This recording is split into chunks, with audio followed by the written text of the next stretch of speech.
I'm Dr. Vani Sundrapandian, Medical Director of Jananam Fertility Center.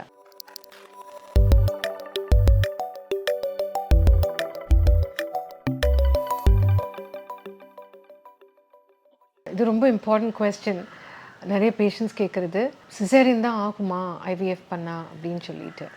ஆக்சுவலாக இப்போ pregnancy உங்களுக்கு உண்டாகிறது வித் ஹெல்ப்.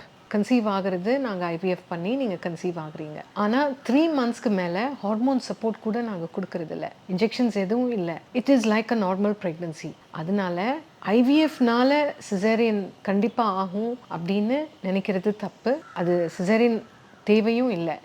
வேறு இண்டிகேஷன்ஸ், வேறு காரணம் இருக்கலாம்.